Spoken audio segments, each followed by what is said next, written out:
In at number 5, we have Batstow Village in New Jersey. Located in New Jersey, Batstow Village is a historic community centered around the Batstow Iron Works. The site was ideal for ironwork because there was water for mills, abundant wood for charcoal, and naturally occurring bog iron. The well-preserved and lovingly restored village dates back to 1766. As the operation of ironwork grew, so did the village. There were mills, cottages, and over 3 dozen structures and buildings still remain, many from the early 1800s. But by mid-1800s, iron production declined due to the discovery of coal ore. As the need for iron declined, then glassmaking was pursued by the town, but at that point the population already started to dwindle. When Joseph Wharton purchased the property, he primarily focused on forestry and agricultural endeavors. After Joseph Wharton passed in 1909, the property was managed by a trust. The state of New Jersey began buying the land in the 1950s. The last resident to leave the town left in 1936, but not before strange disappearances occurred. According to local legend and a bunch of conspiracy theorists, Ong's Hat offers a portal to a different dimension. In the 1970s, a few professors from Princeton fled there after being mocked by their quantum physics theories. This is when they claimed to have discovered interdimensional travel. According to other local legends, the devil is the 13th born son of the Leeds, the first inhabitants of New Jersey. Mother Leeds gave birth to a healthy baby, who within minutes transformed into this beast. This old ghost town is said to be a hotspot for the Jersey Devil activity, and in the last 50 years there have been numerous reports and encounters with the beast in this area. Some of these encounters include strange tracks along with hearing screams just outside of the village. One sighting of the Jersey Devil comes from a group that saw the creatures crossing the street in front of them. When visiting the village, some say you can feel his presence as if he's walking right behind you. In at number 4, we have Bodie, California. Located up in the Bodie Hills in Mono County, California, near Yosemite, in 1859, 4 miners found a good place to look for gold in the hills near the California-Nevada border. Bodie died in a blizzard not long after, but a small mining town sprung up at their camp. The town was home to 10,000 people. Bodie was a mining camp in 1859 where people had seen gold in its hills. Eventually it turned into a well-populated town, though like most mining towns it saw its peaks, its losses, and then its decline. Fast forward to 1962 and the town would be fully abandoned. Although it already showed signs of decline with dwindling numbers at the start of the 20th century, a series of fires forced the last remaining residents to flee the town, leaving it almost exactly as it was in the early 1900s. With the dinner tables still set, shops are still stocked with supplies, and restaurants are still poised to serve long-forgotten meals. Today, the 110 silent buildings sit spaced out for traffic and people that aren't there. Buildings such as a barbershop, a church, a mill, a morgue, and a leaning hotel are held up by a beam and have been left untouched for 100 years. Though it has been left abandoned for years, some of the buildings are in a crumbling state of decay, while others stand strong, full of their original items but long devoid of their owners. There were also 60 saloons and thus a fair amount of danger. People were robbed and crimes occurred quite often, though the curse of Bodie has nothing to do with the fires or the shootings. It started because people started taking artifacts from abandoned buildings. They take weather-worn shoes or pieces of glass from shattered windows. Somebody once ran off with a piano. Those items may seem like they have no value, but all objects carry equal significance in telling the story of Bodie. Thus the curse of Bodie emerged: if you take something from Bodie, bad luck will come around to get you. Because of the rumor spreading of a curse, people who stole items would send them back, often including heartfelt apology letters, explaining that they didn't expect their fish to pass or their romantic life to fail from stealing from Bodie. In at number 3, we have Garnett, Montana. Found in Montana, the abandoned town of Garnett was another gold rush town that drew thousands of hopeful miners. Between 1862 and 1916, gold was mined from the area.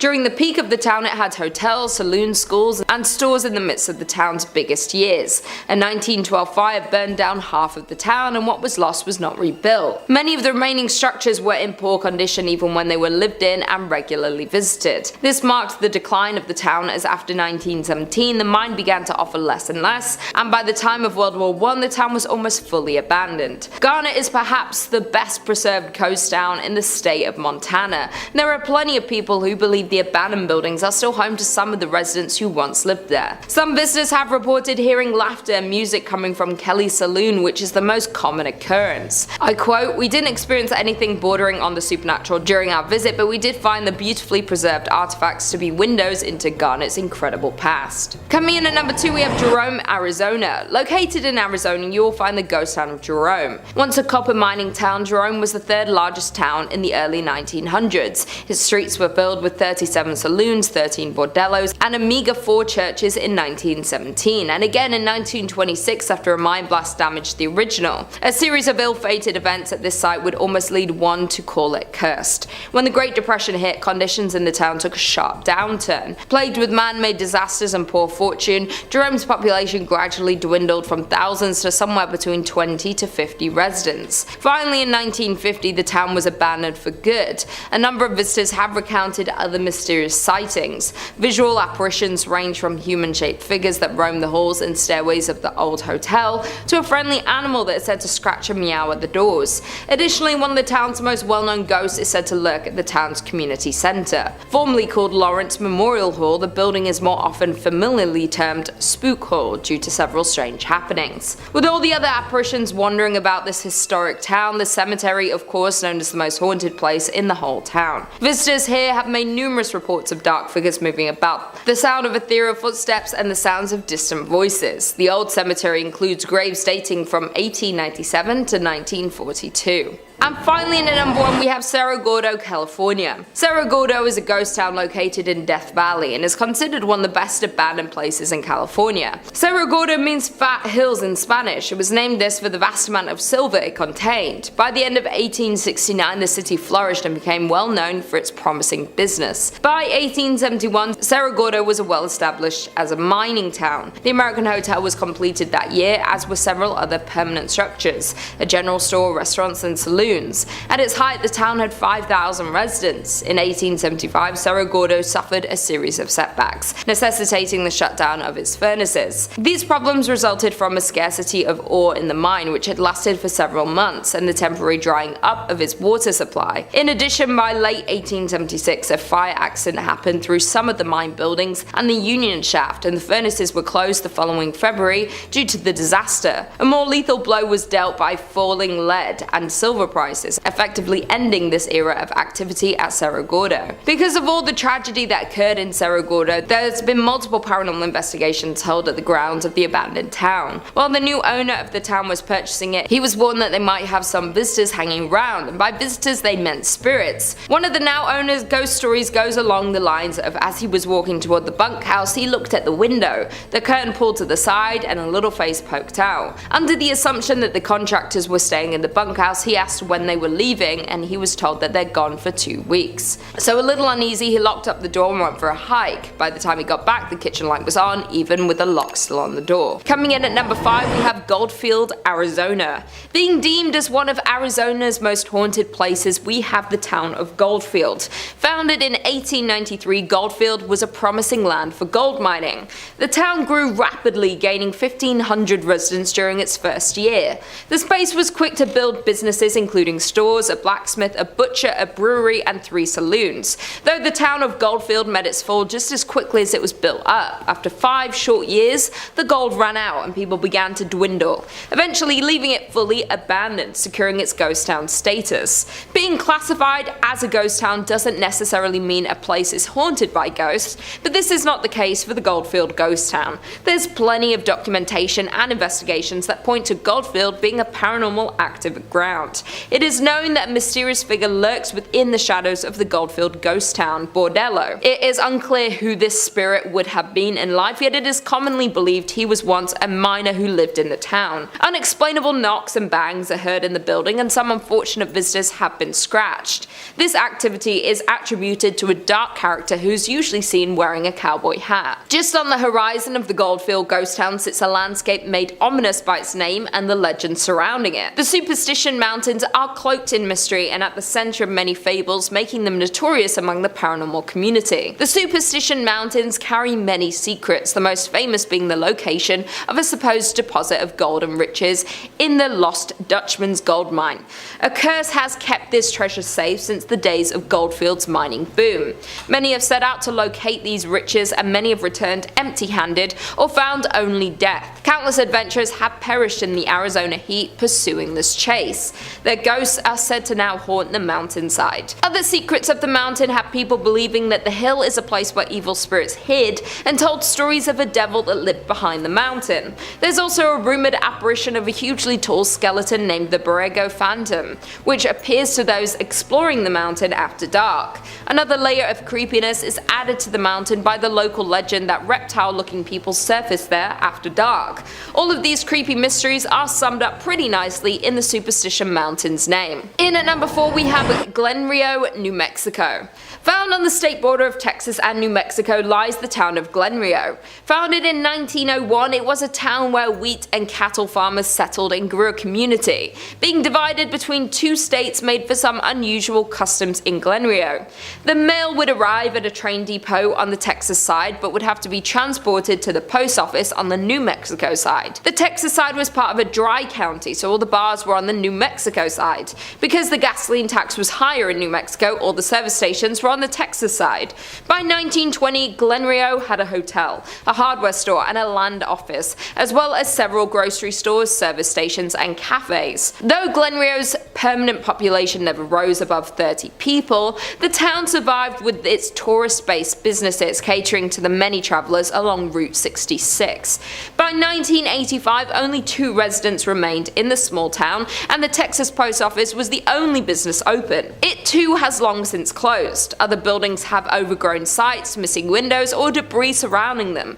The detritus of 4 decades when Glen Rio welcomed tens of thousands, fed and entertained them, and sent them on their way towards Chicago or California. In at number 3 we have Terlingua in Texas. The town of Terlingua, Texas was once a bustling mining town full of life, wealth, and promise. Today it's a ghost town with abandoned mine shafts, a general store, an old jail, a church, and multiple ghost houses. Terlingua became of interest to local miners in the late 1800s when they discovered cinnabar, a red mercury sulfide. A man by the name of Jack Dawson discovered that mercury could be extracted from the cinnabar, and by 1900 there were 4 mining companies in the area with a population of over 2,000 people. The Chisos Mining Company owned the entire town of Terlingua. At one point they built a general store, a post office, a hotel, a school, a theatre, and even a telephone service. Though conditions in the mine were tough, with the 7-day work week being the standard, working long days in the desert heat led many miners to lose their lives in the mines. To make matters worse, the Chisos Mining Company even paid their workers in coupons, which could only be spent at the company-owned store. The decline started once the mines dried up. Companies left and the people left with them. One of the scariest parts of the town is the church, which sits on the hill above the ghost town. One quote says, "As we approached the church, the door opened all by itself. Inside the church, visitors report an eerie feeling when entering the church. Moreover, several others report experiencing blackouts, blurred vision, and even hallucinations while exploring the abandoned town." Researchers theorize that this is due to low-frequency sound waves in the area that are able to alter people's perceptions of the things around them, and as well as disorient them. In at number 2 we have Ludlow, Colorado. Located about 12 miles north of Trinidad, Ludlow, Colorado is a ghost town known for an infamous event in 1914. A former mining camp, it was the location of the Ludlow Massacre. Beginning in 1910, the resident coal miners grew unhappy over their dangerous working conditions and began to debate a strike. By 1913, a strike had begun, much to the dismay of owner John B. Rockefeller. On April 20th, 1914, there was a massacre in Ludlow, where the Colorado National Guard and Colorado Fuel and Iron Company guards attacked miners, burning their tents to the ground. Known as the Ludlow Massacre, 25 people lost their lives. The massacre was the height of the Colorado Coalfield War, which began a year earlier in 1913. 2 coal mining counties, Las Animas and Huerfano, were the centers of the conflict. The United Mine Workers of America led the strike against the Colorado Fuel and Iron, owned by Rockefeller. They were upset over the horrible working conditions. Both parties led attacks back and forth over the years. Today, the old company town of Ludlow still stands as a ghost town, and the site of the tent city is also kept reserved, now under the care of the United Mine Workers of America. A monument to the deceased was also built by the Union at the site. In addition, the cellar where so many innocents perished is still in place. The doorway can still be seen and the dark depths of the pit can still be viewed. viewed. Though this isn't recommended, as many people who visit the abandoned ghost town report a strange feeling when looking through the doorways, and even worse, possible whispers around them with an unexplainable source. And finally, in at number 1, we have Helltown, Ohio. The abandoned town known as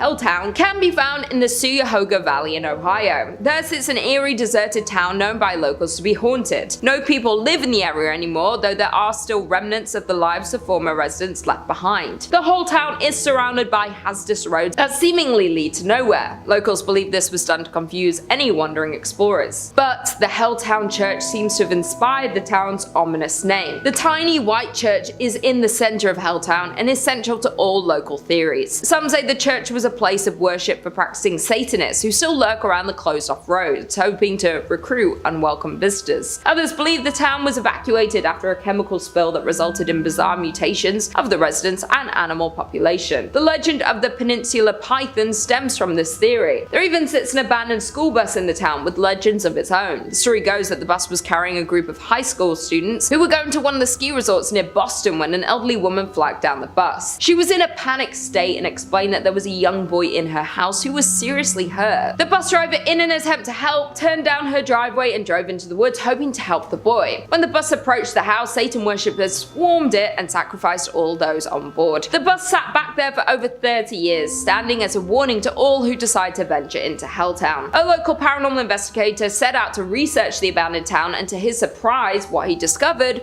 was truly frightening. He describes Helltown as not just truly abandoned, but is home to many spirits and hauntings. His personal experience with a ghost encounter was returning to his car to find strange people looking into his car windows. Both times the people vanished as soon as they saw him approaching the car before he had a chance to speak to them. Number 5. Bannack, Montana. Coming up first on our list of abandoned towns that might be home to something sinister is Bannack, Montana. This town is a notable hotspot for paranormal enthusiasts, due in part to featuring on Zach Bagans' ghost adventures, and if he was involved, you know it's legitimate. It was founded in 1862, when John White discovered there was gold on Grasshopper Creek and the bells rang and all the prospectors rushed into them hills to strike gold and make it big. After that fortunate discovery, Bannack became your typical gold rush community in the Wild West. That means a lot of people with missing teeth and big straw hats came in to come swing pickaxes at rocks looking for gold. An onset of prospectors and money meant that two-bit hoodlums and varmints were soon to follow. The roads leading up to Bannack became a dangerous place,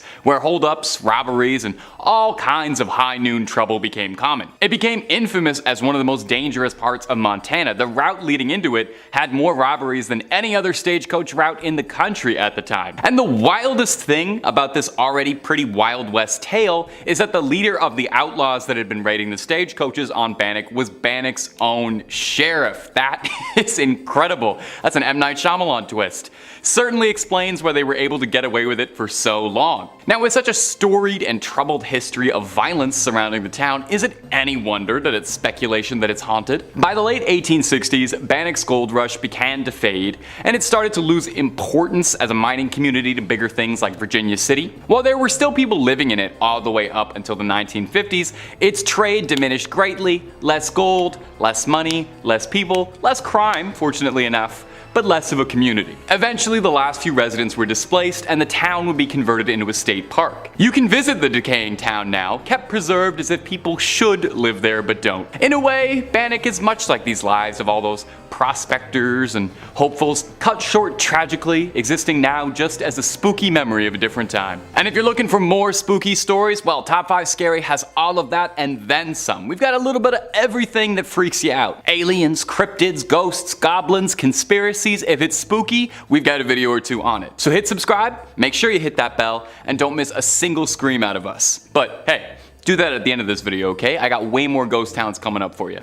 Well, 4. I got 4 more ghost towns coming up for you. Number 4, Pripyat. You can't really have a video on scary ghost towns without including the most infamous ghost town in history, maybe. It both seems like it's a cop-out to list it and also a mistake to ignore it. It's everybody's favorite irradiated town, Pripyat in Chernobyl. While reading about Chernobyl, I was introduced to the word kenopsia, which I hadn't heard before, meaning the feeling of seeing something that you know is supposed to be bustling and populated but isn't. And I think there are few places on Earth that match that description quite like the exclusion zone. You look at it, and it seems like everybody literally left in a second, leaving behind their personal belongings, their things. It seems like at any moment Chernobyl should come back to life, but won't. A safety test simulating a station blackout power failure would lead to a cataclysmic fire, leading to radioactive material being blown all over Pripyat and the surrounding areas, making it an inhospitable wasteland. 50,000 people used to live here.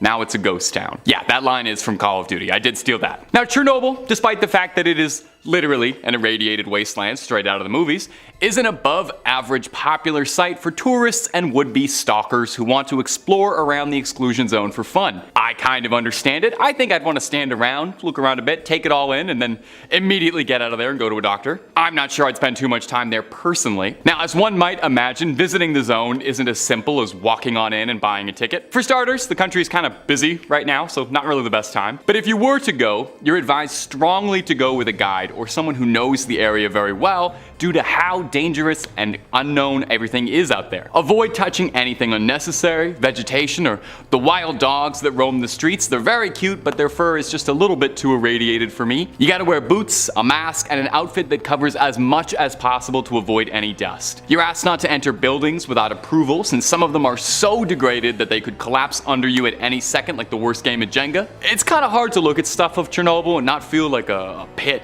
in your stomach, you know? Looking at what happens when human indifference wreaks unspeakable havoc to the lands around it, poisoning the earth forever, radiating the animals, destroying people's homes and lives, and this ended on a bit of a bleak note, didn't it? I'm sorry, this list of abandoned towns hasn't been more fun. I did try to look if maybe there was like an abandoned circus or like an abandoned Toys R Us that would have been fun to talk about, but it's mostly gonna be irradiated wastelands and places where everybody died. Sorry.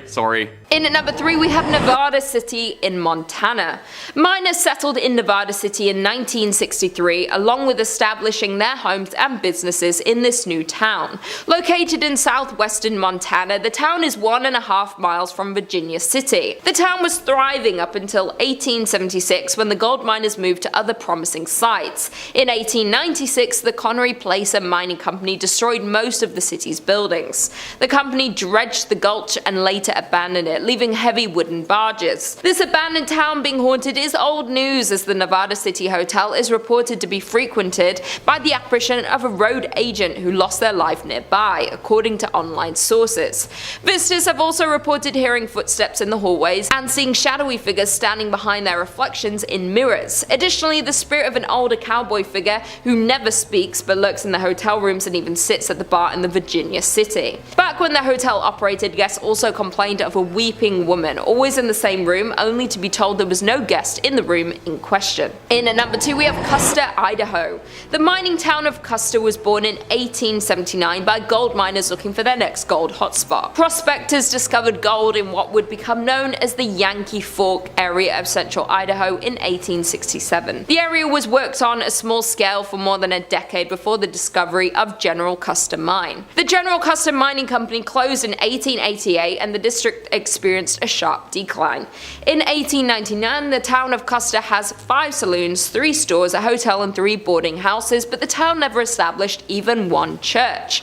By 1910, most of the mines in the area were closed and the Yankee Fork's boom years came to an end. The combined population of Custer and the nearby Bonanza was just 66 people. The Silver Messenger reports just 2 families remaining in Custer in 1911 and then being fully abandoned the year following. Today it has been purchased by the US Forestry Service and, in conjunction with the Friends of Custer Society, is slowly being made into a historic site. Some original buildings have already been renovated, some are in process, and many others are slated to be restored. Several buildings lost in a 1960s grass fire are due to be replaced with replicas. The Forgotten Town is a landmark for many people such as tourists and especially paranormal investigators. In the old schoolhouse is a museum containing items left behind and showcases the town's unique history. Although interesting, you can't help but get an eerie feeling thinking about the people who once owned these items, as walking into one of these structures is like walking back in time. To think this town was once active with human energy and miners working every single day. today. And finally, in at number 1, we have South Pass City, Wyoming.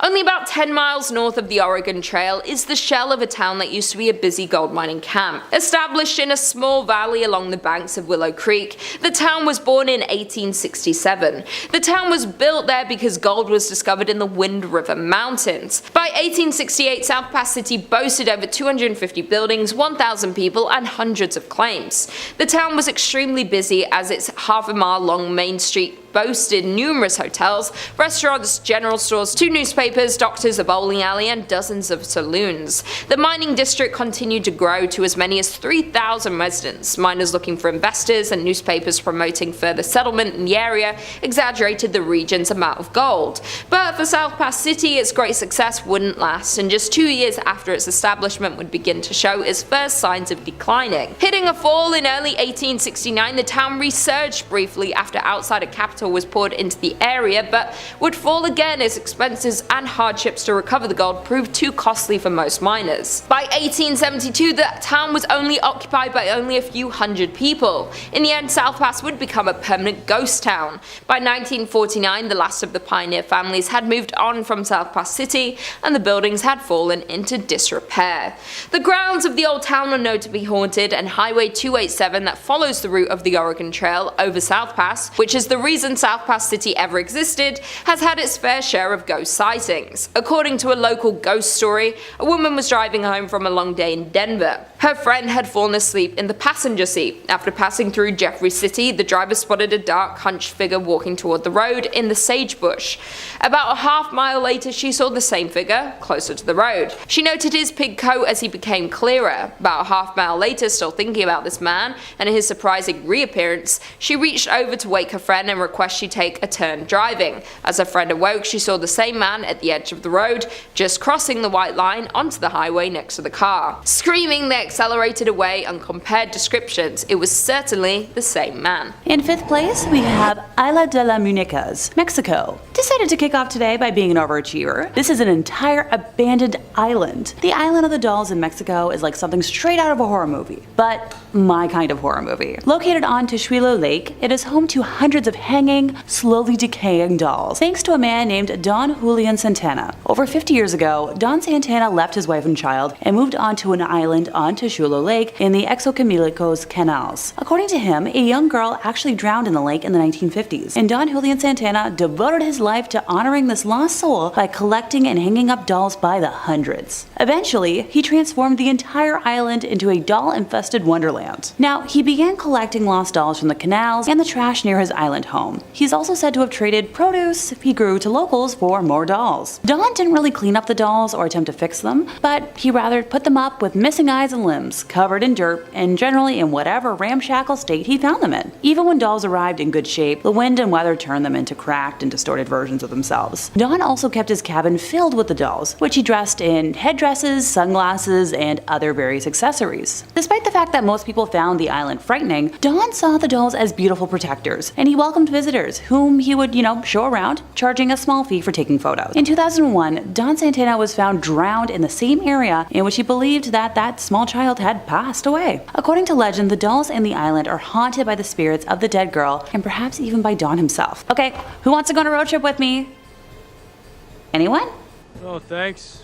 In 4th place, we have Pripyat, Ukraine. So Pripyat is an abandoned city in northern Ukraine located near the border with Belarus. Named after the nearby river of the same name, it was founded on February 4th of 1970 as the 9th Atomgrad, which was a type of closed town in the Soviet Union to serve the nearby Chernobyl nuclear power plant, which was located in the adjacent ghost city of Chernobyl. So Pripyat was officially proclaimed a city in 1979 and had grown to a population of around 49,000 by the time it was evacuated on the afternoon of April 27th of 1986, one day after the Chernobyl disaster, making it younger as a city at that time than I am now. Although it was located within the administrative district of Ivankiv Rayon, the abandoned municipality now has a status of City of Regional Significance within the larger Kyiv Oblast and is administered directly from the capital of Kyiv. Pripyat is also supervised by the State Emergency Service of Ukraine, which manages activities for the entire Chernobyl exclusion zone. So following the 1986 Chernobyl nuclear disaster, the entire population of Pripyat was moved to the purpose-built city of Slavutich. At the time of the evacuation, the average age of residents was about 20 26 years old, and the city housed 13,414 apartments in 160 apartment blocks, with 18 halls of residence accommodating up to,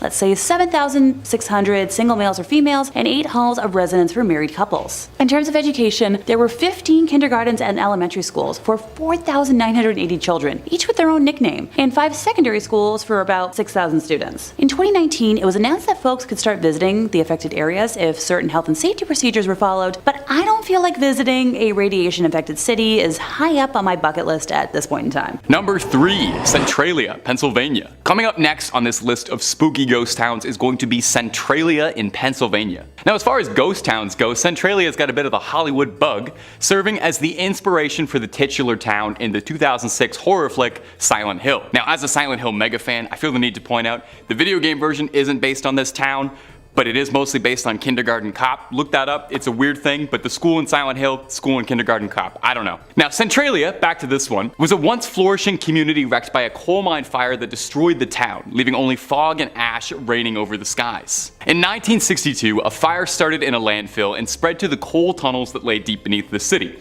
thousands of feet below the surface of the town. Rescue crews tried their best to put out the raging flame, but the flame was too mighty to be quelled and eventually caught a coal seam that's still burning to this day. The town was abandoned. Windows boarded up, debris left in the roads, and never-ending clouds of smoke and fog circling the cracked roads, really getting that Silent Hill feeling. Now, on paper, Centralia does not exist. The government removed its zip code, offices and buildings have all been abandoned, there's no services whatsoever. If you dial 911 in Centralia, nothing's gonna happen. The town has no infrastructure, so to speak of. It's a sad story, another disaster upending a town and the life that the residents had. Now, although the town was evacuated, there are a few clingers who refuse to give up on the life they've known. Perhaps it's rebellion or sheer stubbornness, but there are still a handful of people living in Centralia. The last census said that there were 5 homes that still had people living in them. Talk about a small town, I bet everybody knows each other. While everyone else fled, these last few loyalists intend to live out the rest of their days in Centralia, refusing to let the town be taken from them. So no demonic entities in Centralia, really, just some very tired residents who won't give up the ghost.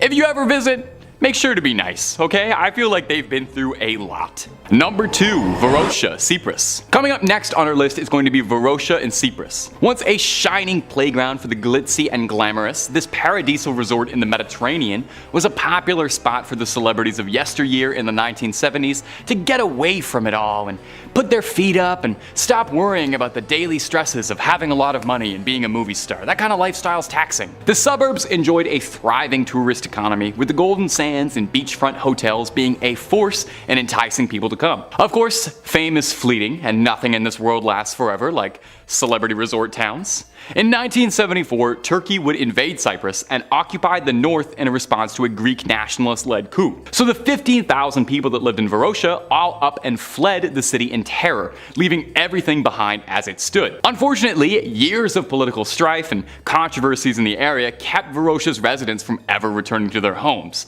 leaving the city to rot in open air and decompose into a wasteland. One look at Varosha and it just seems like a tragic waste, trying to wrap your head around the money, livelihoods, industry, all just lost forever. It's a very eerie feeling looking at the photos of Varosha, seeing the earth try to take the city back. Buildings crumbling, trees sprouting through the bottom floors of cafes and restaurants. Well, why not just go in, fix the place up a little, sweep up, clean it? Well, decades of neglect have done inconceivable damage to the infrastructure. The city has crumbled and wasted away so much that experts estimate that it would take upwards of $12 billion to make the decrepit city livable once again. So for the time being, it'll probably remain as a time capsule, frozen from better years where things were bright for this forgotten city. Number 1, Oradour sans Glace. Our final entry for this list today is going to be the somber story of the village of Oradour sur Glace, an abandoned town in France, infamous for being host to one of the worst massacres in French history during the Second World War. It's believed that the attack was an act of revenge because of the village's support of the resistance.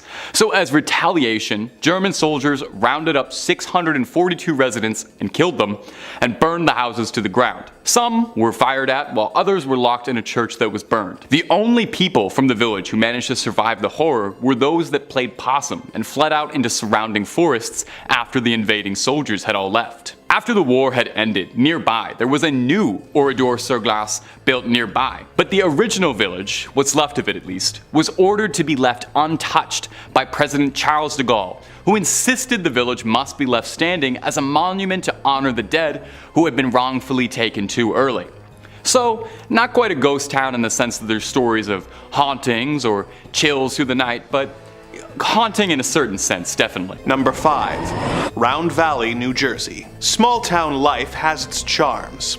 A sense of community and familiarity. Oftentimes, families will stay in an area for generations, never desiring to leave for another town or a large city. But sometimes, these moves are forced upon communities by the power structures that are supposed to support them. Round Valley was a small, idyllic town filled with farmers who lived for the simple life. The land was fertile and hardy, and according to residents, capable of growing anything they needed in order to sustain themselves. Unfortunately for the residents of this small town, the state of New Jersey was searching for an area to use in the creation of a massive water reservoir in order to meet the state's growing need for clean water. Due to the town's large size and small population, Round Valley was chosen for the task. Residents were each given a small sum of money and had the opportunity to have their houses moved to a nearby area, but many residents had lived there their entire lives and had no intention of leaving. However, the government made it clear that they had no choice, and though many residents tried to fight the forced move through the legal system, they were not successful, and as a result, were forced to sell their homes, farms, and livestock to the state. Anyone who did not cooperate had their lands seized by eminent domain. The bulldozers came in, and overnight, the small town had been razed to the ground, with all traces of it flooded under the massive reservoir soon after. Number 4.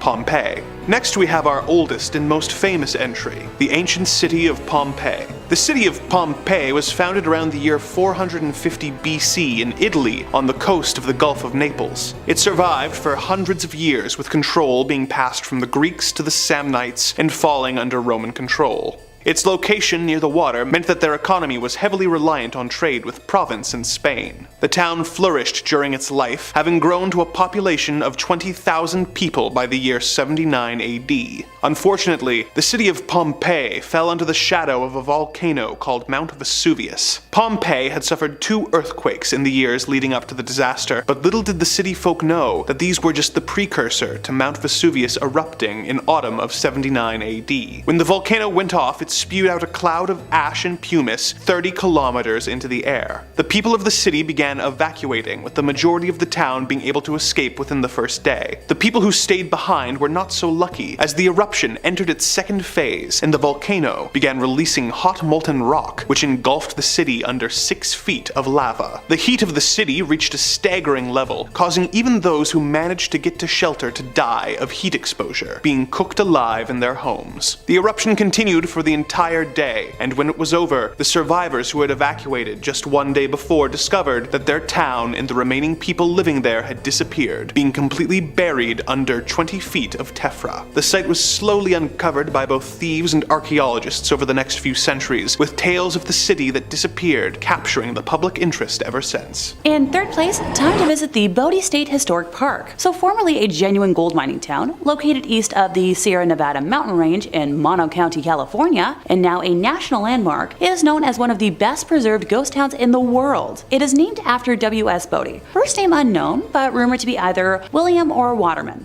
who discovered gold in 1859 in an area now known as Brody Bluff. He tragically passed in a snowstorm that same winter and was never present for what came to be. According to pioneer Judge McClinton, the district's name was changed from the proper spelling of B-O-D-E-Y to B-O-D-Y, and then a few other phonetic variations to eventually B-O-D-I-E, after a painter in the nearby boomtown of Aurora lettered a sign as such. An accidental typo that stuck through history, which is a good reminder to proofread your work. I don't do it enough. While the output from the mine is largely insignificant in terms of mining history, the violence and early endings to lives tell a different story. And a particularly harsh winter between 1878 and 79 claimed hundreds of lives, with many others perishing from falling timbers and explosions underground. So Bodie as a town grew to have a reputation for violence and lawlessness. And unlike other mining camps at the time, killings were daily events. Robberies, stage holdups, and fights happened at such a frequency that no complete record could be kept. Reverend F.M. Warrington would describe the the area in 1881 as a sea of sin, lashed by the tempests of lust and passion. The first of 4 mysterious fires tore through the business district in 1892, the next destroying the town mill in 1912, and another destroying the same mill again in 1898. The last of the unknown fires demolished most of what was left of the now ghost town in 1932, taking many lives way too soon in the process. So when the last producing mine shut down after 1945, very few people were left living in what was left of the town, and all eventually met untimely ends. One man shot his wife unprompted, and 3 other men from the town took it upon themselves to take his life for that act. So according to historians, the ghost of that man would visit the 3 men after his passing, shaking his fist and appearing as if he was cursing them out. Those men soon died of mysterious diseases and illnesses. Visitors to the area have reported meeting spirits that leave them feeling suffocated, seeing doors open and close on their own, and rocking chairs that may or may not have a menacing older lady staring them down, or even the empty chair rocking on its own. Though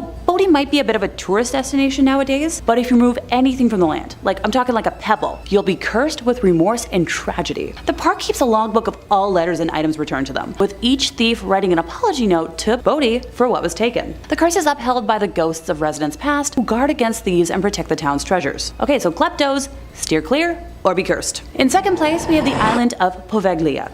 Yep, another entire abandoned island. This one's a little creepier though. So the island is located in the lagoon near Venice, and is famous for being one of the most haunted places in Italy. Tourists and locals alike are banned from the island, which was used for centuries as a place to exile the sick to prevent the spread of disease and contain the mentally ill in an asylum built in the late 1800s. Yes, I'll backtrack and elaborate. So in 1348, the bubonic plague arrived in Venice and Poveglia, like many other small islands at the time, and it became a quarantine colony. The plague on average killed 1 out of 3 Europeans, by the way. So fearing the unbridled spread of the disease, Venice exiled many of its symptom-bearing citizens there. So at the island center, the dead and those too sick to protest were burned on giant pyres. So this included the tens of thousands of Venice citizens just dying on the mainland. Those fires would burn once more in 1630 when the Black Death again swept through the city. The small island was used as a mass burial ground, and ashes from human remains make up as much as 50% of the island's soil. Cripes, I hope it's a good fertilizer. The deaths of nearly 160,000 people on the island have given it its nickname, the Island of Ghosts. A doctor at the asylum was known to have experimented on patients with crude lobotomies and jumped from the bell tower in the late 1930s after claiming he had been driven mad by ghosts. Decades later, nearby residents claimed to still hear the bell, although it was removed many years earlier. A report titled Haunted History states that some restoration work had started in recent history, but abruptly stopped without explanation. Okay, maybe this is one spot on today's list that I might not want to visit. And in first place, we have St. Elmo in Colorado. St. Elmo is a ghost town and allegedly the best preserved ghost town in all of Colorado, while also boasting the most hauntings and paranormal activity of any ghost town in the state. The town was a major gold and silver trading center and the hub of life for many pioneers, outlaws, and miners for decades. So it was originally called Forest City, but St. Elmo was settled in 1878 and became an official township in 1880 with the arrival of the first post office. So the residents of the town were forced to change the name because there were already too many forest cities in the area. So gotta applaud the originality. St. Elmo went through a massive gold rush, reaching the height of its population of 2,000 residents in only 10 days. The majority of the town worked in one of the 4 local mines. The Mary Murphy mine was the most profitable mine and the longest operating, having produced over $60 million worth of gold while it was in operation. When the mines began to close down, the town began to dwindle. The Mary Murphy mine continued to operate until 1922, but was shut down when the railroad was abandoned. Postal service was discontinued in 1952 after the death of St. Elmo's postmaster. Now for the fun part, ghost stories. I saved the best for last for a reason. The most famous ghost of St. Elmo is Annabelle Dirty Annie Stark, not to be confused with the beloved Annabelle doll. This Annabelle is the descendant of Anton and Anna Stark, who arrived in St. Elmo with the Pacific Railroad in 1881. Anton was a section boss in the mines, while Anna ran the Home Comfort Hotel located on Poplar Street and the general store. Oh, and both structures are still standing today. Anna Stark was known as a cruel and harsh woman who never allowed her 3 children, Roy, Tony, and Annabelle, out in the town to mingle or work alongside what she deemed the simple town folk. Annabelle grew up attractive and passionate for the town, and her love of St. Elmo was fierce. After the death of her mother, Annabelle and Tony inherited the hotel, and the once impeccably clean establishment fell to shambles. So along with the decline of the town, Annabelle began to lose her grasp on reality. The town soon called her Dirty Annie because she would emerge in filthy clothing and her hair was in a tangled mess all the time. Finally, free of the harsh rule of her mother, most people assumed this was her quiet rebellion. Residents remember strolling the main street with her firearm loaded and hung over one shoulder, ready to protect the town from anyone who dared to threaten it. Since her death, it is told she can still be found roaming the streets. Only a short while after Annabelle had passed away, the hotel was left to a family friend whose grandchildren were playing inside the hotel, when suddenly all of the doors slammed shut and the temperature dropped 20 degrees. The children cried and screamed, and finally the room returned to the outside temperature, and the door slowly swung open. Oh, that's not the only ghost story. Don't worry. A woman skiing down Poplar Street at dusk was struck by a peculiar sight of a lovely-looking woman in a long white gown glaring out of the second-story window of the Home Comfort Hotel. Now, the skier was shocked. She knew the owner of the hotel was on vacation, and nobody was supposed to be inside. As she turned to see what the woman was eyeing, she noticed snowmobiles approaching. So, sidebar, snowmobiling is illegal in St. Elmo, so the skier went and advised the group, who promptly apologized and went back where they came from. When she turned back to look at the hotel, the woman in the window was still watching, and she lowered her head, nodded at the skier, turned and vanished before her eyes. So curious and in disbelief, the skier went back the next day to find every window and door were locked. When the owner of the hotel returned, the two women searched the property with nothing to be found. So was it Annabelle keeping watch? Coming in at number 5, we have Ross Island. Located on an island in India closer to Southeast Asia than India, the island is known for beautiful beaches, unique marine life, coral reefs, and largely undisturbed forests. But beyond the island's beautiful views and stunning wildlife lies a dark past. Ross Island is one of the 572 islands that make up the Andaman and Nicobar Islands. Now, the island is a ghost town where the remnants of a 19th century British settlement lie in ruins. In 1857, reacting to an unanticipated Indian revolt, the British Empire chose remote islands as the site of a penal colony, and Ross Island was one of them. The British first arrived in 1858 with 200 Indian convicts. The deadly task of clearing the thick jungle fell upon the inmates, while the officers stayed on the ships. Moreover, the development and town built at Ross Island began in 1858, and the prisoners were forced to build its buildings.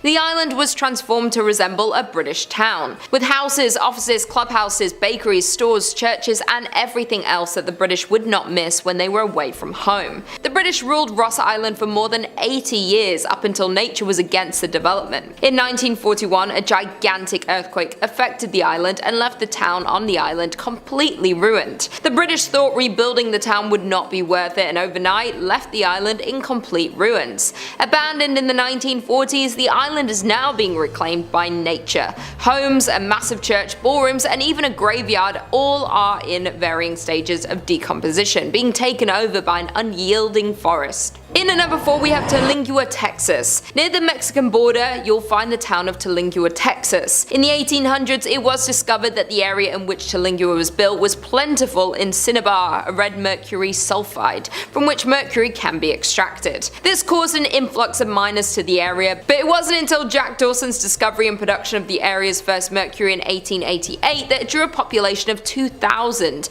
and by 1900 there were 4 mining companies in the area. When the Chiso's mining company opened in the mid-1800s, workers and their families quickly relocated to the Tulingua, Texas. The Chiso's mining company was founded and began operations in 1903 near Tulingua, Texas. The company specialized in the extraction of quicksilver and mercury. In 1799, Charles Harvard discovered that compounding the element produced fulminate mercury crystals, establishing its marketability. These crystals are useful in the production of gunpowder cartridges and shells. Mercury production had peaked during the First World War but began to fall, thus Chiso's mining company had filed for bankruptcy and the miners began to trickle out. When the mine went bankrupt in 1942, Perry sold it and moved away. The population was around 3,000 at its peak, though it said that everyone up and left the municipality in the 1940s once the mercury was picked through. Thus, the once busy city became the ghost town we know today. It is now home to 110 people. By the end of the war, it was an abandoned ghost town. Number 3,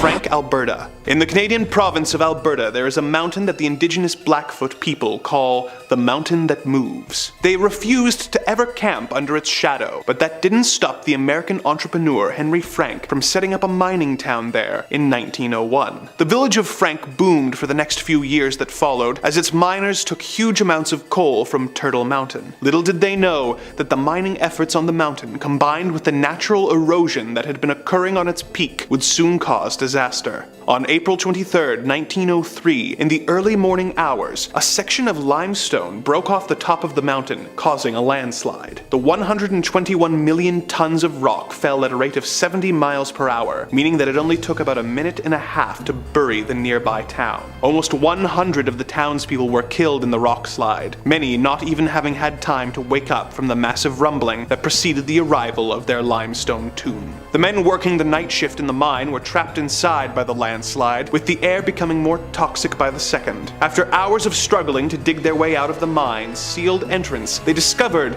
that the mine was also filling with water from the nearby river. They eventually escaped after digging for 17 hours straight by digging their way up and out through a seam of coal that one of the miners remembered went all the way to the surface of the mountain. The miners made their way back to town, but any relief that they may have felt was cut short when they discovered that what had trapped them had not been a cave-in, but the deadliest landslide in Canadian history. They found that the cottages that had served as their homes had been destroyed, and that some of their families had been killed, buried under the very mountain that had provided them with a living not long before, and the whole thing had taken just over 3 minutes. Number 2. Urkhammer, Iowa. Having talked about the towns that disappeared as a result of government interference and natural disasters, let's take the rest of the list to talk about the communities that disappeared with no explanation at all. The town of Urkhammer in the American state of Iowa was reportedly a bustling community, much like many others in the late 1920s, with a church, a diner, and a gas station. Everything about the town seemed normal until tales of the bizarre began to emerge about the small town. It all started when a photographer taking aerial photos from a plane noticed something strange in the photos, or rather, something not there in them. The photos seemed to show that there was no one living in Urkhammer, with the fields around the town being overgrown and seemingly untended. Things got even stranger when a tourist passed through the town to get gas while on his way to his final destination. He talked to the gas station attendant and paid him to fill up his tank. He continued on his way, but when he checked his gas gauge, he realized that the attendant had ripped him off, and there was no additional fuel in his tank. He angrily turned his car around, intending to go back to the town and get his money back. However, although he could see the town in the distance, no matter how long or how fast he drove, the town remained in the distance, never getting closer. He eventually ran out of gas and he continued on foot,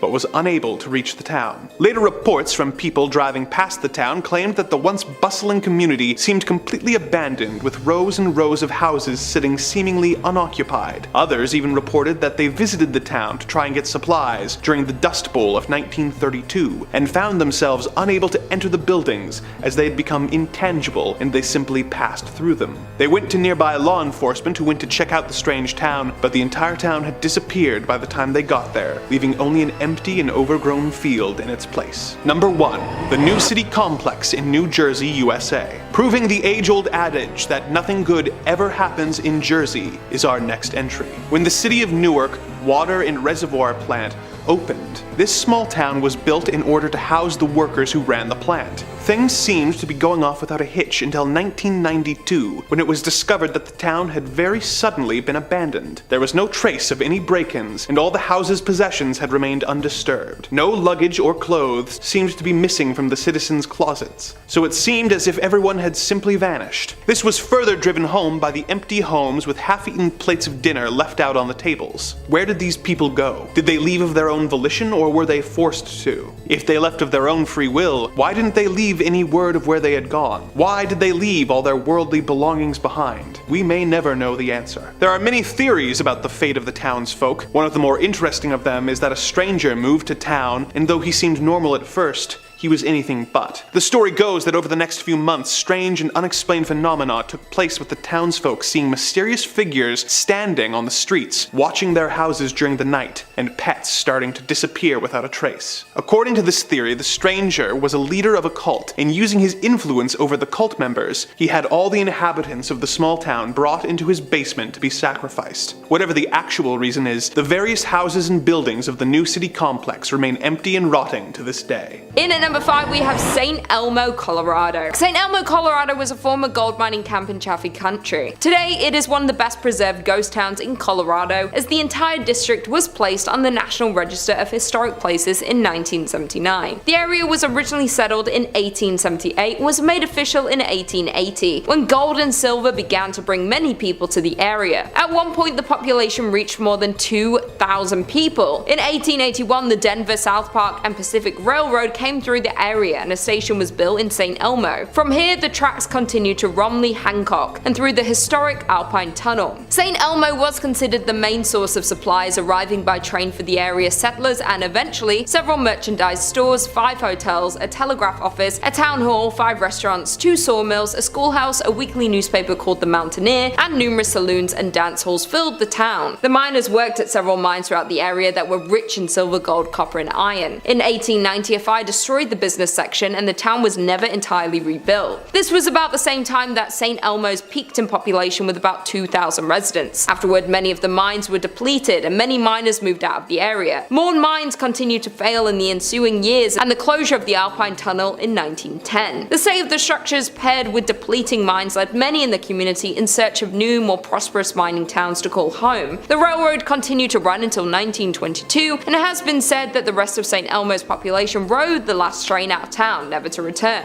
In 1969 the United States recognized St. Elmo as a historic district, and soon after it became a unique tourist attraction that's open to the public, showcasing what life was like in the Old West. There is no shortage of urban legends and reports of hauntings in St. Elmo, but the most common occurrence of paranormal activity centers around the town's most notable family. To this day one of the members of the Stark family still can be spotted in the ghost town. Anton's only daughter Annabelle resided there until she died in 1960. As legend has it, Annabelle continued her promise to protect the city even after she took her last breath. In at number 4 we have Rhyolite, Nevada. Founded in 1904 and abandoned by 1916, Rhyolite was one of several short-lived boom towns from the late gold rush era. People were drawn to the desert on the edge of Death Valley by the promise of gold found amongst quartz in local mines. And by 1906 the town had all the promising indicators of permanence and the largest population in the area. The town's citizens had an active social life, including baseball games, dances, basket socials, whist parties, tennis, a symphony, Sunday school picnics, basketball games, Saturday night variety shows at the Opera House, and pool tournaments. In 1906, Countess Majowski opened the Alaska Glacier Ice Cream Parlor to the delight of the local citizenry. That same year, an enterprising miner, Tom T. Kelly, built a bottle house out of 50,000 beer and liquor bottles. But in 1907, the US financial markets were rocked by panic that saw closures of banks, businesses and mines. Rhyolite began to falter. The mine closed in 1911. Some claim that Rhyolite, about 120 miles northwest of Las Vegas, was once home to thousands of people, though not much remains of its glory days, which lasted less than 20 years. Set up in 1905, the town was a mining hotspot, but after the richest ore was exhausted, workers left for a new pasture and the population had dropped to close to zero by 1920. Industrialist Charles M. Schwab invested heavily in Rhyolite's infrastructure, which boasted a school, electric lights, water mains, newspapers, a hospital and even an opera house, some of which can be seen today. There are only around 10 significant structures, yet the site is very evocative. The crumbling remains set against a backdrop of stark desert hills. In at number 3 we have Kennecott, Alaska. A once flourishing town with businesses, shops, a train and a lively community is now left as a ghost town.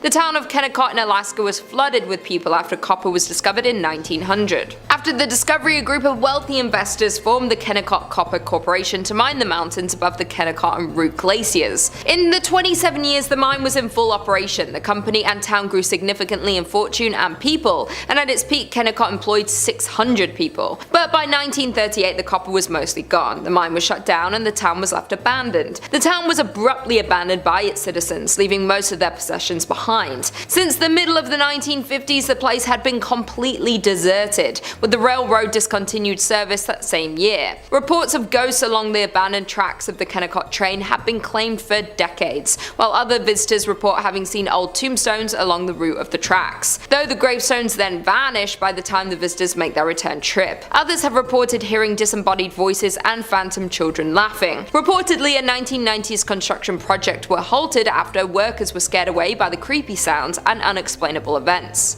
In at number 2 we have Exunan Tunich, Belize. I hope that's how you say it. Deep in the jungle of Belize lies an ancient ruins of an abandoned town that has been left to crumble. The town has been left abandoned for over 1,000 years, though before the abandonment of this large and populated town, Exuna was a thriving metropolis. The first construction at the site dates back to sometime in 200 AD, with the growth of the town continuing until its final days of functioning as a city. The town grew to consist of many temples and palaces, including its largest and most recognizable, known as El Castillo. Exuna has lied abandoned since around 1000 AD. It is thought that due to consistent devastating events such as an earthquake and other natural disasters, caused a sudden evacuation of the large Mayan city around 700 AD. The disaster caused extensive damage to the main pyramid of Exuna, although the city was reoccupied sometime after, it only remained active for another 300 years before it was left completely unoccupied. After abandonment, the site remained empty, eventually being encapsulated by the surrounding jungle and nature, until it was rediscovered by explorers in the early 1890s. The name Exuna comes from the ghost stories that have haunted the ghost town for years. The ghost story of Exuna is rumored to start in 1893, after the first sighting of the ghost happened.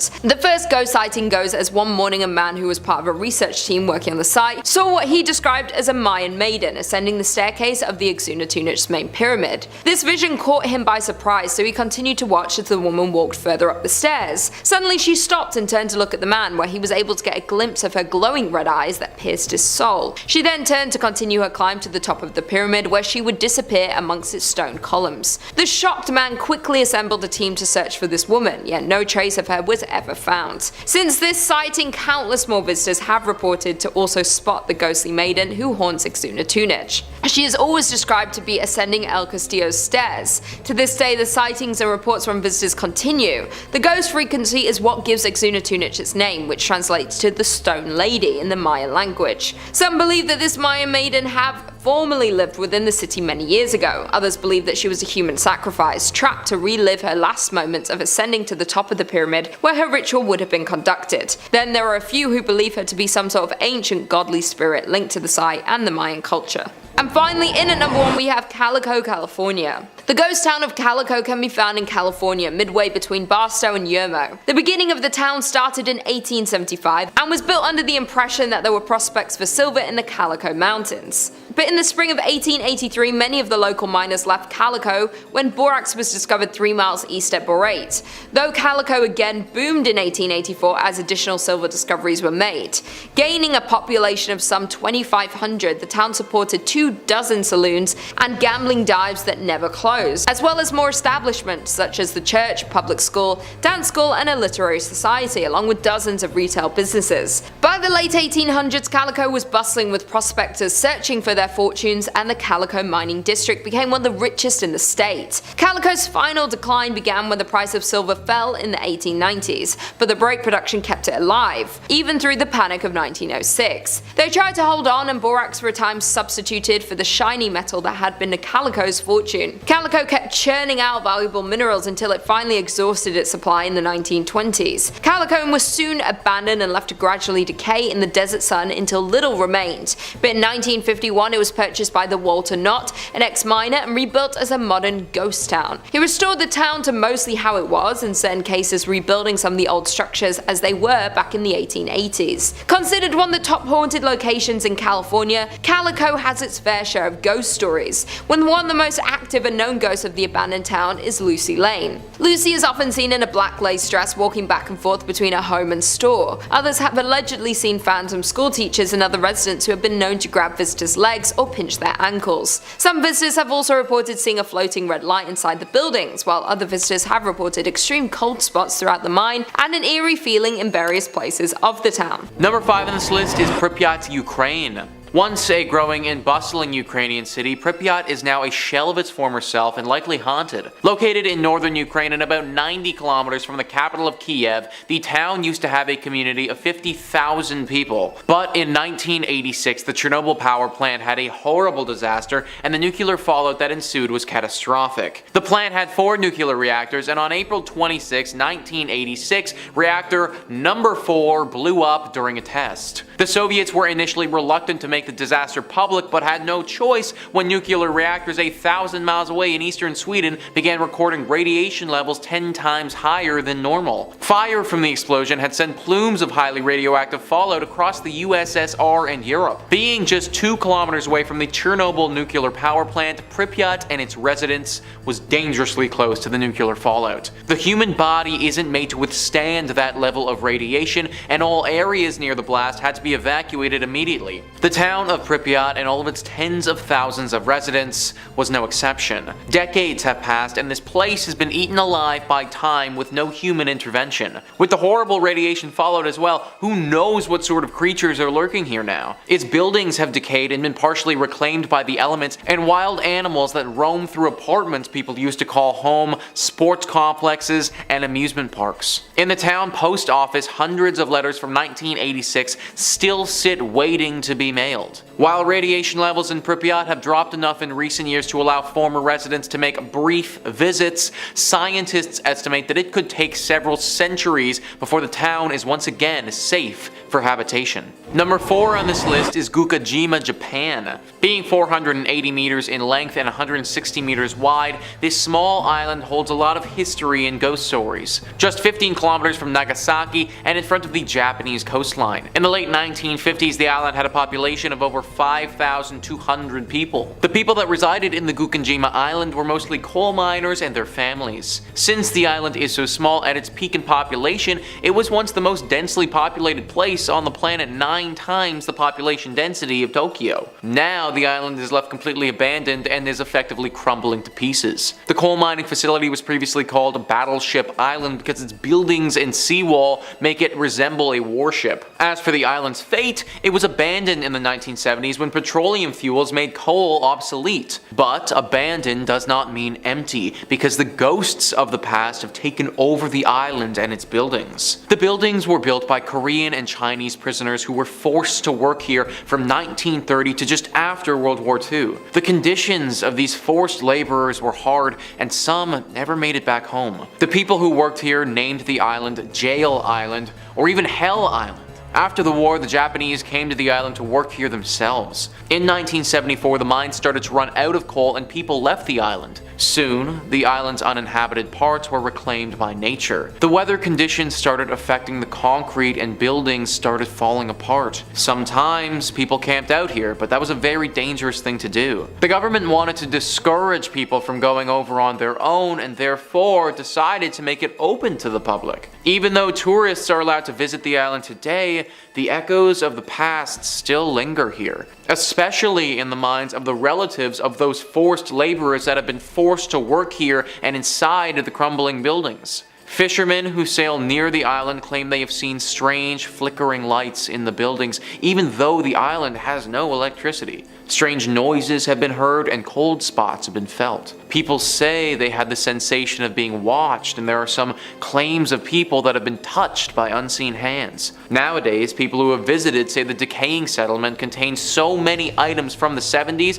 that it almost looks as if people still live there. Day trippers beware, though, as exploring Hashima takes organization and many of the building structures are dangerously unstable. In at number 3 we have Jazeerat Al Hamra, which is best known as the ghost town of the United Arab Emirates, is said to be the country's most haunted place, remaining a number of spooky events experienced by the locals and curious visitors. Jazeerat Al Hamra is an abandoned village located to the south of the city of Ras Al Khaimah, one of the 7 emirates that form the UAE. The coastal territory is the region's best example of a pre-oil village, displaying 3 distinct types of early and mid-20th century Gulf architecture. The town of Ras Al Khaimah is the crumbling remains of a once thriving fishing village. The name translates to Red Island for the red and bronze colour of the sand on which the town was built. The former tidal island was predominantly home to the Zab tribe, who by 1831 developed the area into a renowned pearling trade centre, was home to over 4,000 inhabitants and dozens of fishing and trading ships, and with its good fortune came expansion that continued well into the start of the 20th century. But by 1968, Al Jazeerat Al Hamra became nothing more than an abandoned town. due to a clash between the tribe and Sheikh Saka bin Mohammed of Ras Al Khaimah due to some unclear reasons, thus most of them migrated to Abu Dhabi. The village consisted of 334 buildings including 18 shops and 11 mosques, and is nearly unchanged since its people left in 1968. Al Jazarat Al Hamra, now filled-in patch of land in the south of Ras Al Khaimah, remained abandoned and untouched. However, rumor has it that this extraordinary quiet and silent village is extremely haunted by the jinns. People even gossip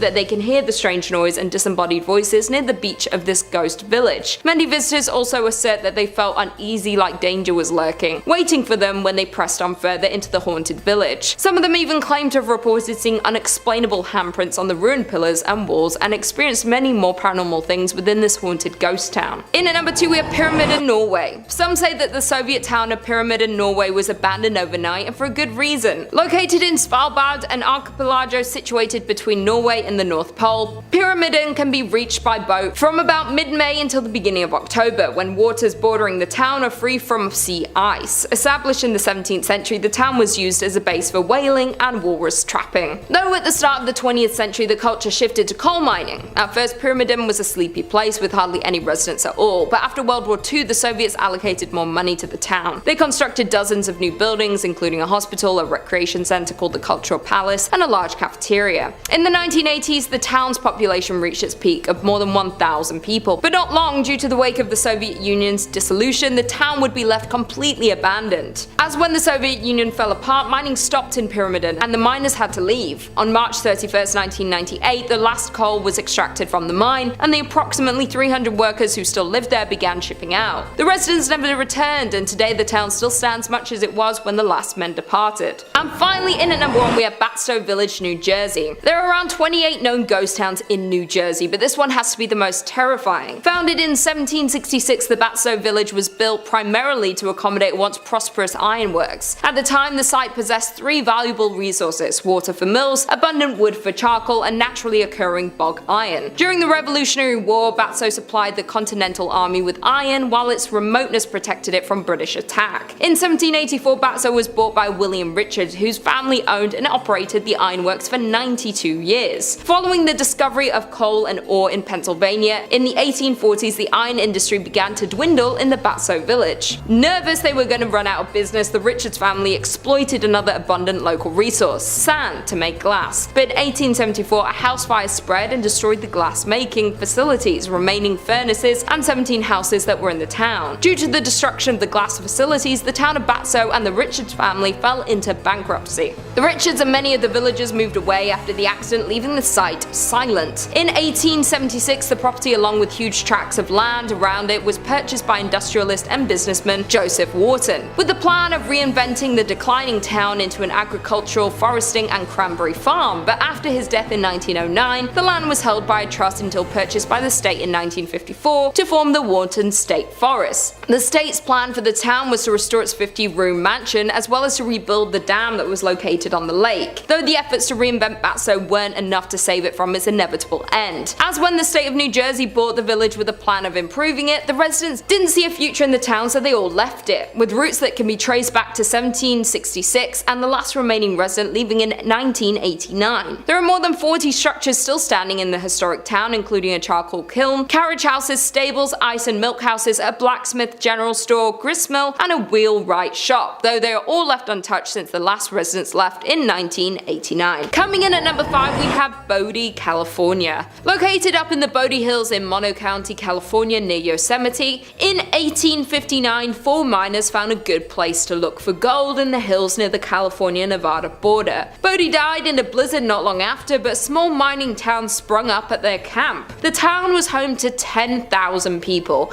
Bodie was a mining camp in 1859 where people had seen gold in its hills. Eventually it turned to a well-populated town. Though, like most mining towns, it saw its peak, its losses, and then its decline. Fast forward to 1962 and the town would be fully abandoned. Although it already showed signs of decline with dwindling numbers at the start of the 20th century. A series of fires forced the last remaining residents to flee the town, leaving it almost exactly as it was in the early 1900s. Dinner tables are still set up, shops are still stocked with supplies, and restaurants are still poised to serve long-forgotten meals. Today the 110 silent buildings sit spaced out for traffic, and people people that aren't there. Buildings such as a barbershop, a church, a mill, a morgue, and a leaning hotel is held up by a beam have been left untouched for 100 years. Though since it has been left and abandoned for years, some of the buildings are in crumbling state of decay, while others stand strong, full of their original items but long devoid of their owners. There were also 16 saloons and thus a fair amount of danger. People were robbed and crimes occurred quite often, though the curse of Bodie has nothing to do with the fires or the shootings. It started because people started taking artifacts from the abandoned buildings. They take weather-worn shoes or pieces of glass from shattered windows. Somebody once ran off with a piano. Those items may seem like they have no value, but all objects carry equal significance in telling the story of Bodie. Thus, the curse of Bodie emerged, where if you take something from Bodie, bad luck will come around to get you. Because of the rumor spreading of a curse, people who stole items would send them back, often including heartfelt apology letters explaining that they didn't expect their fish to pass, or their romantic life to tank from stealing from Bodie. Coming in at number 4, we have Bannack, Montana. The once bright star of Montana is now a ruin, a town in arrested decay, with few remaining storefronts, saloons, and hotels. The town was founded in 1862 when a group of Pikes Peakers from the goldfields of Colorado set up camp on the banks of the creek. Finding gold, the miners staked claims and promptly failed to keep the find a secret. By the spring of 1863, the area boasted a population of 5,000. By 1864, Bannack had started to fade, losing importance. The remnants of the past still exist with empty buildings and weathered wood.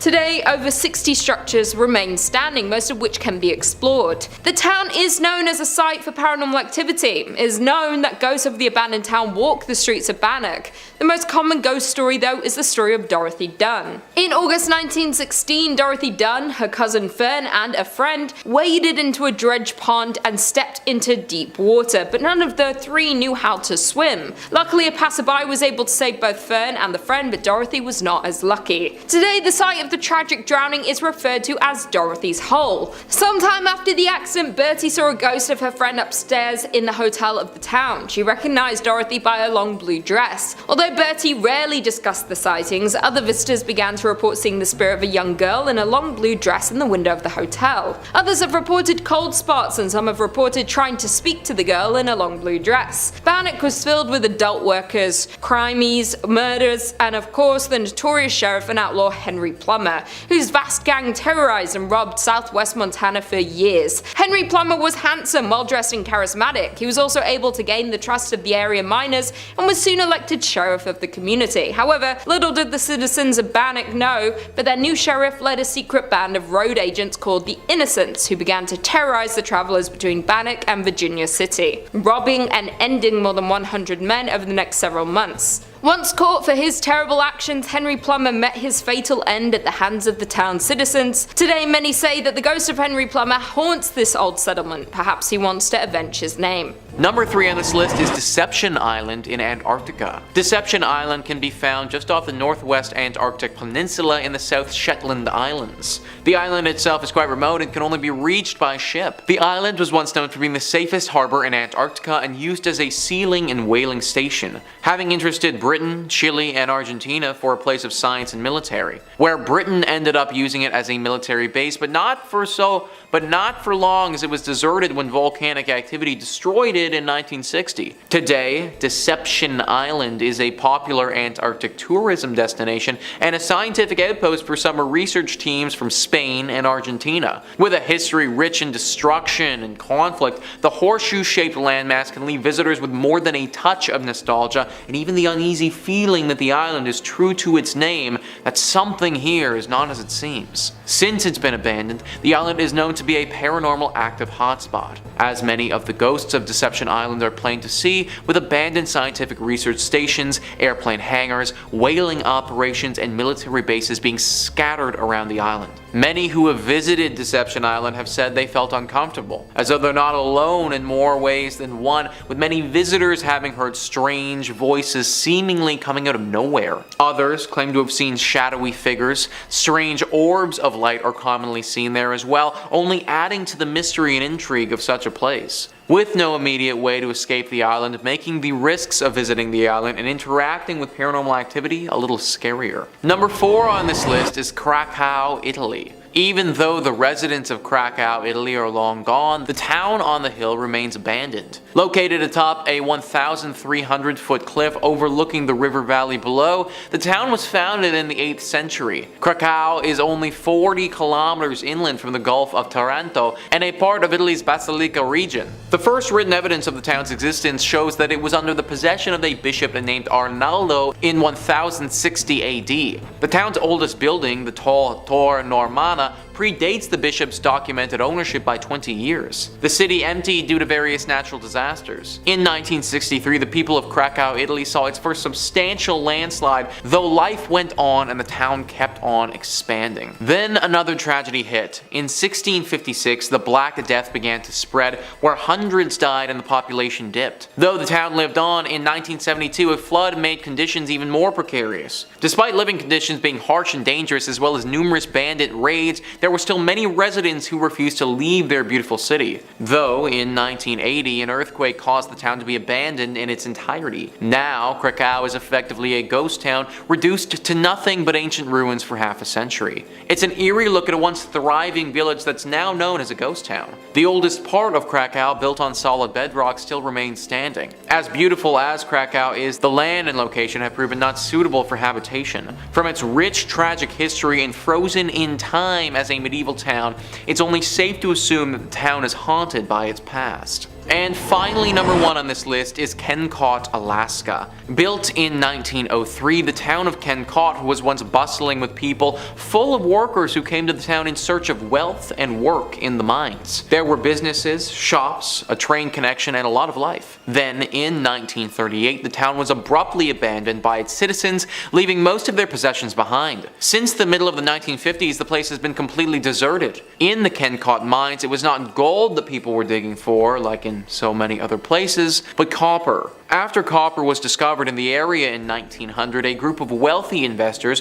formed the Kennecott Copper Corporation to mine the incredibly rich veins in the jagged mountains. In the 27 years the mine was in full operation, the company made more than $100 million and a company town grew around the mine. It grew quickly into a major town with a school, a hospital, a saloon, and a brothel. But by 1938, the copper deposits were mostly gone, the mine was shut down, and the town was abandoned. The railroad discontinued service that same year. Over the years, visitors exploring the ghost town and Kennecott historical landmarks have claimed they've seen tombstones just off the old dirt path and in places where the old copper railroad used to be. Widespread and well-known stories of hauntings along the old railway track have been reported from the region. Back in the late 1990s, the state of Alaska was said to have begun developing a government housing tract out along the trail that once marked the old copper railroads. But during construction, workers so regularly recounted phantom visions and disembodied voices of both children and adults along the old copper railroad that keeping work up became impossible. Eventually, things got even worse, with construction workers having seen the tombstones and heard the wails of the past miners. In addition, the workers started losing their tools right out of their tool belts and boxes. It was enough to frighten off even the boldest and bravest public workers that the whole project had to be cancelled. Coming in at number 5, we have Grafton, Utah. Located just a few miles away from Zion National Park in Utah, the now abandoned town of Grafton can be found. The town was originally established in 1859 when 5 Mormon families nearby were led to establish a town they called Wheeler to plant cotton, which would have been a profitable commodity during the Civil War. After only 2 years, the town was struck by a massive flood starting on January 8th of 1862 that washed away the entire town. However, the pioneers did not give up that easily and moved about a mile upstream and founded a new town named Grafton. They grew cotton, alfalfa, and wheat, but life was harsh and many residents lost their life due to the diseases and various accidents. The mortality rate was also extremely high, which accounts for about 77 total graves in the nearby cemetery. The town flourished for a while despite recurring floods, with a church and adobe schoolhouse being built in 1886, but when the Hurricane Canal was built in 1906, many families started to move to Rockville and Hurricane, and by 1920 only 3 families remained in the town, and in 1944 the town's last residents, Frank Russell and his wife Ellen, moved as well. And although the town is now well maintained by the non-profit volunteer organization of the Grafton Heritage Partnership Project, its dark past can still be felt when exploring the area. People have reported hearing ghostly footsteps over the creaky floors in the empty buildings, as well as the breath of ghostly souls on the back of their necks. The entire town gives visitors a feeling as if being watched, and the shadowy figures can sometimes be spotted in the windows. Another visitor of the ghost town visited the basement of the Russell home and claimed that they found a chair sitting in the middle of the basement with a mark on it as if someone had recently sat on it. They had been exploring for over an hour at this point and had not encountered another person on the way to town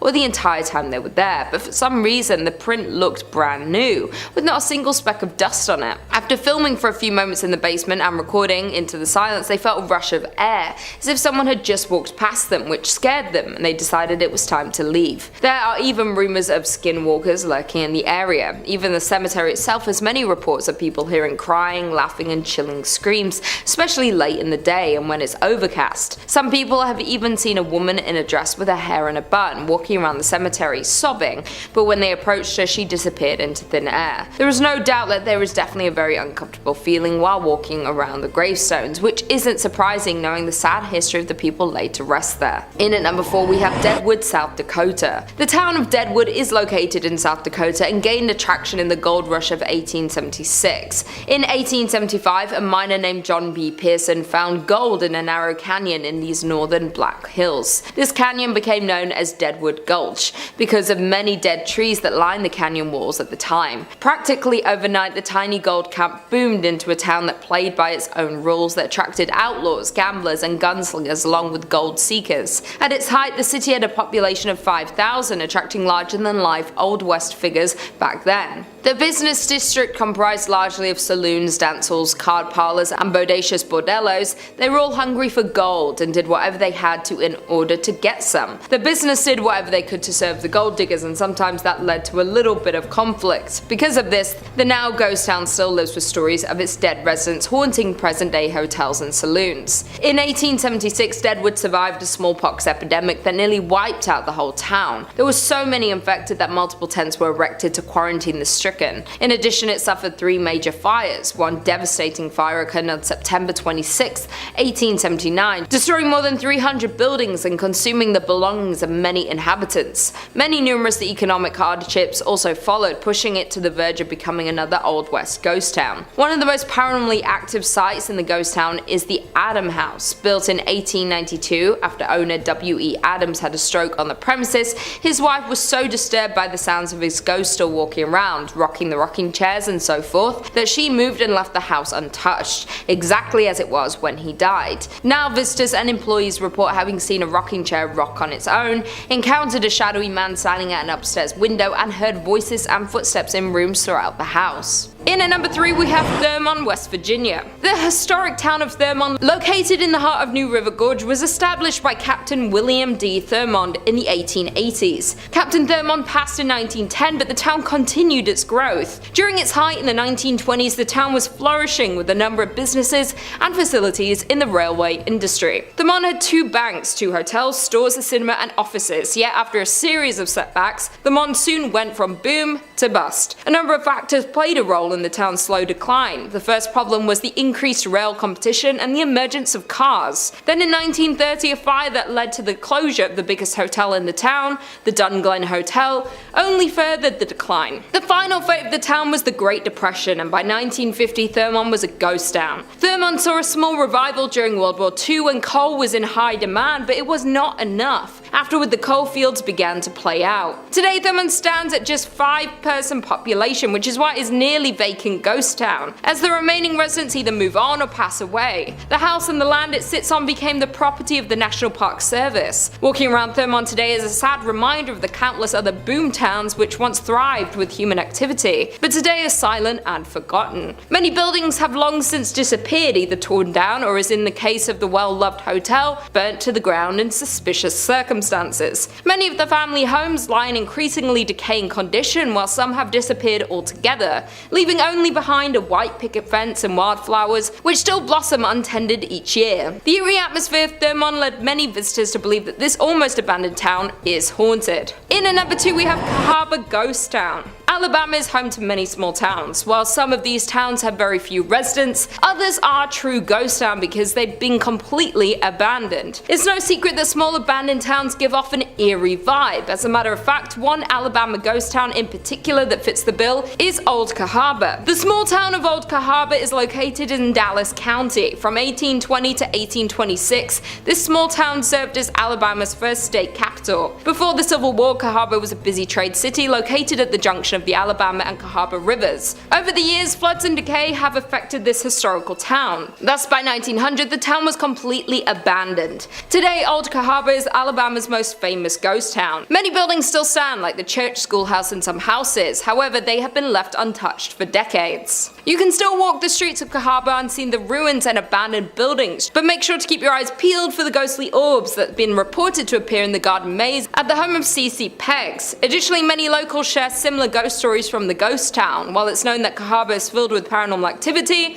one groundskeeper that works at the New Cahaba Cemetery has reported hearing voices as they worked. While tourist groups claim to have recordings of unusual sounds, and others say they've captured unexplained lights or shadows in photographs. Another site that's reportedly haunted is the Barker House. This mansion was built in 1860 by Stephen Barker and contained slave quarters behind the house. After people started leaving the town in 1870s, the house was bought by Samuel McGurdy Kirkpatrick. It burned in 1935 and was rebuilt, but today it's in pretty bad condition. The only people usually left inside are paranormal investigators. Reports from said investigators include seeing a ball rolling across the floor on its own, and a stuffed animal appearing to communicate with something else in the room. But the most well-known haunting in Cahaba is Peggs' ghost. Colonel Christopher Claudius Peggs was the leader of the 5th Alabama Regiment and was wounded leading a charge at the Battle of Seven Pines in Virginia in May 1862. He died from his wounds 2 months later, on July 15th. As the story goes, a couple were walking behind Peggs' home in the spring of 1862. As they walked, they spotted a ball of light. They tried to touch it, but their hands went right through it. It disappeared, but later came back and followed the couple. Due to all the mysterious crimes that happened in association to Peggs, seeing an orb around his former house is considered a bad omen and possibly even a supernatural warning. And finally, in at number 1, we have Centralia, Pennsylvania. Located in a quiet valley of Columbia County, Pennsylvania,